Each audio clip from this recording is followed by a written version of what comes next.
Oh my, and welcome to Commerce Today. This is going to be a fun one for sure. My name's Darren. As always, my awesome co-host here is Josh, and we're excited to be with you here to talk about maximizing that post-Thanksgiving sales. We're going to look at kind of some insights that came from that October e-commerce big boom.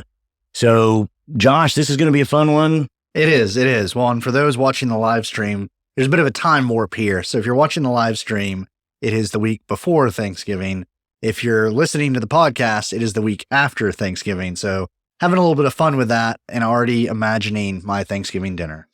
Exactly. Well, yeah, let's just run with it. All right. So first up, there's a big prediction out. Actually, not prediction. It's already happened. October. So huge e-commerce surge, 76.8 billion. That's with a capital B. Spent online. So what do you think about that, Josh? And what does that start to look like coming into Black Friday, Cyber Monday, all the grooviness? Yeah, so that's a 6% increase from last year. And that's higher than was predicted. So there's one of two things happening here, depending on if you're pessimist or optimist. The pessimists are saying, e-commerce sales are still going to be, they're not going to grow that much. It's just a lot of people spent their money early. They already did their holiday shopping. They're done. The optimists, and I'm usually in that camp, they're saying, wow, so if sales are already up 6% in October, they're going to be up even more in November and December. So maybe those projections we talked about so recently, those may have been a little too low.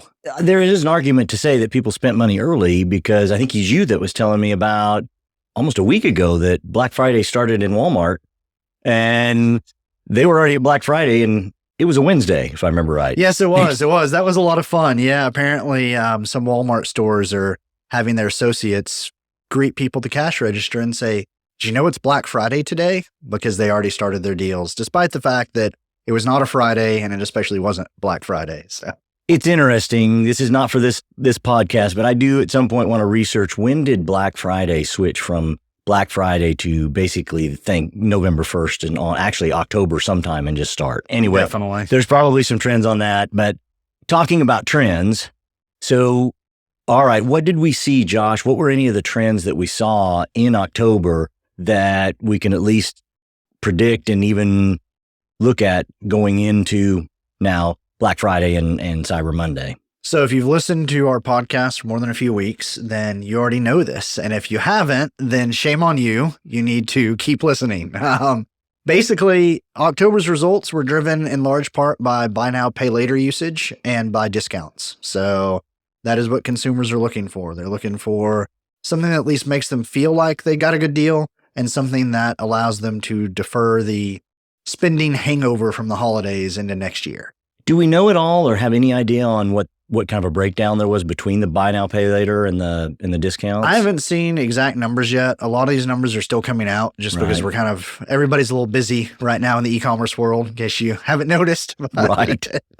The important safety tip. Well, all right. So buy now, pay later, those are awesome. Buy now, pay later is a great tool to use, obviously, and we've talked about it in the past. Discounts, they can work, but you got to be careful. You turn into a JCPenney where they only sell things when they're on discount and you can never sell it at regular price. So what are beyond that short term, hey, right now, grab at this moment? What's that long-term growth strategy that we can think about? One thing I want to talk about with that on the long-term side, and this is where I may surprise people, be a little less than the optimist I usually am. All of us in the industry, we love to talk about, 13% increase, 7% increase. Look at all these increases. Those aren't spread evenly among all retailers. So there's been some years. Some are more equal than others. Yeah, well, there were some years, I know back like 2020, Amazon was the increase and small retailers were not. And so realizing that if you didn't hit these numbers, there's a reason and you need to dig into why. But it might not be you, it might be the competitive landscape. So I know that sometimes people take these numbers and say, hey, if sales are increasing, 10% every year, then I need to increase my plans, my sales projections, et cetera, by 10%. That's not always accurate. You may want to increase it actually by 20% if you're going to take a greater market share, or if you have a really strong competitor that's taking market share from you, you might have to, step down to like a 5% increase. Makes sense. Well, obviously, we always talk about good planning and good preparation and strategy around that. So I mentioned discounting as part of what had happened, and that's what you had said. So what is an effective discounting structure? What's a way to do that in the most effective way? Because you can discount yourself into, out of business. So what's the best way to do that? Well, and this is where you have to have a really strong e-commerce platform and really solid product data and know how to use it all. And what I mean by that is the discounts have varied greatly depending on the product category. So there's certain categories, electronics are always a big one where Sure. everybody expects. Actually, that same Walmart associate that told me Happy Black Friday also said, every year I just buy a TV because I figure I can give it as a gift because TVs are so cheap at Black Friday. So, I wish I was on his gift list. Yeah, well, and apparently the Walmart employee discount's pretty solid if he's buying TVs as gifts. But yeah, so electronics, TVs especially, people are going to expect huge discounts. Certain other categories, especially luxury categories, the discounts might be a little less. So if you sell across categories on your website, you can't have a one-size-fits-all discounting strategy.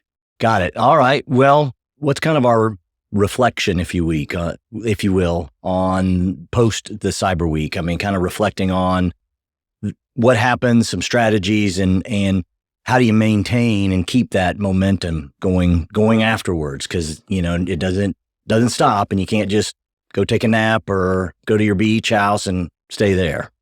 Retire to your yacht. Exactly. That's one Cyber Week. That's going to be me. But no, I mean, especially this episode is going to air during Cyber Week. And we're talking to some people then that are incredibly busy and are just trying to keep their website going, keep fulfillment going. And I would say the biggest thing is to stop and pause and reflect and basically look and say, okay, are we meeting our numbers or not? And if we're not meeting our numbers, don't just immediately jump to discounting. Don't assume that's where the problem is.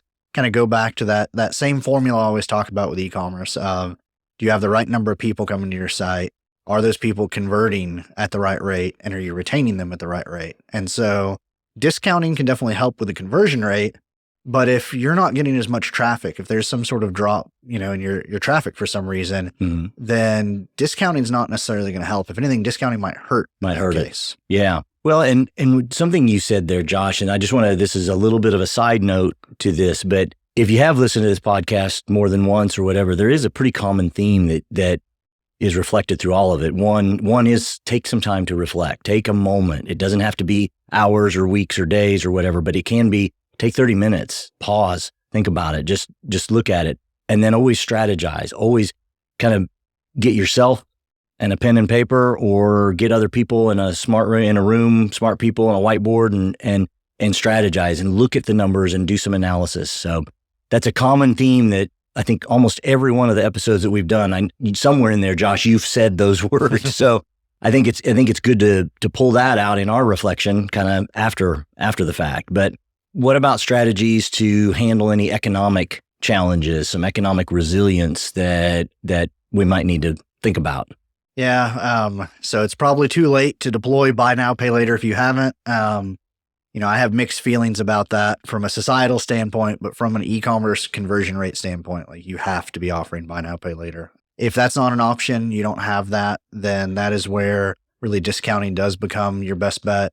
Do look at how that's going to impact your bottom line and think about it from that more strategic level. We have some clients that have really invested a lot in creating unique promotion engines so that they have different levers to pull. So instead of just, hey, you're going to get 50% off, you say, hey, if you buy 2 of these, we'll give you 1 for free. Or if you buy 3 of this, then we'll give you this coordinating item for free. And so think about, especially, this is a time of year where maybe you have some inventory sitting around you'd like to clear out before the end of the year. Right. That could be some good inventory to look at giving away or bundling in some way. Not a bad idea. Well, continuing on with that, how do we reflect on, obviously, and then optimize mobile shopping? Because that's huge, always huge. Yeah, and mobile shopping in October, I didn't do this math in advance. Mental math is hard, but it is trending up. It was 36 billion via mobile devices in October. So we are going to hit that tipping point sometime in November or December where mobile purchases are greater than desktop purchases. Wow. Which the funny thing is, I was talking to a colleague in Europe recently, and he said, wait, y'all are about to hit that tipping point? That's how it's been in Europe. It's always been that way. Yeah. Right. But here in the US at least, yeah, that's finally happening. And again, a little late in the season to try to make major changes to your website on mobile.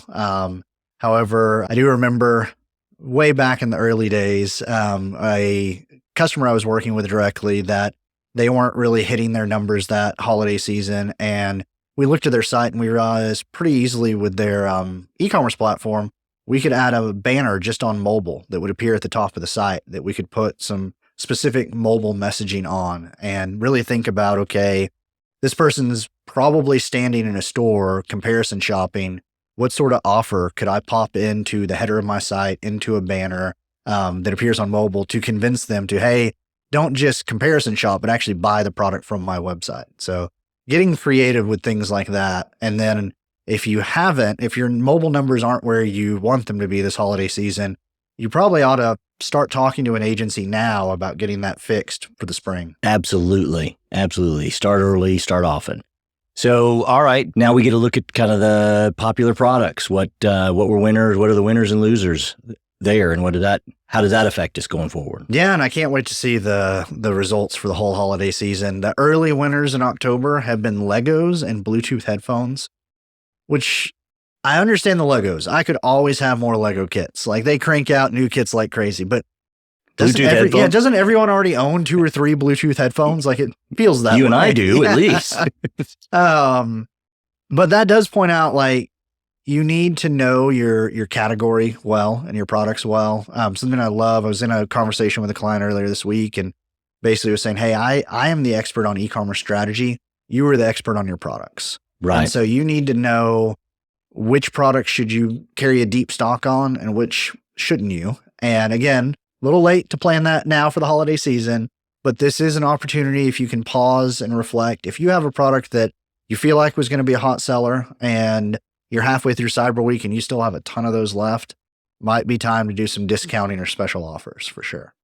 Well, and then last but not least, curbside pickup.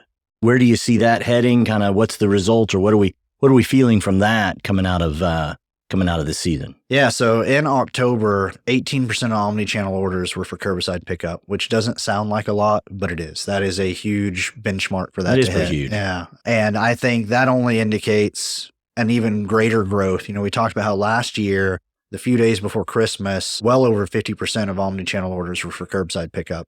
I think we're going to hit a much higher number this year. So this is where, again, probably too late to deploy curbside pickup for this year. Good time to start talking to an agency about deploying it for next year, though.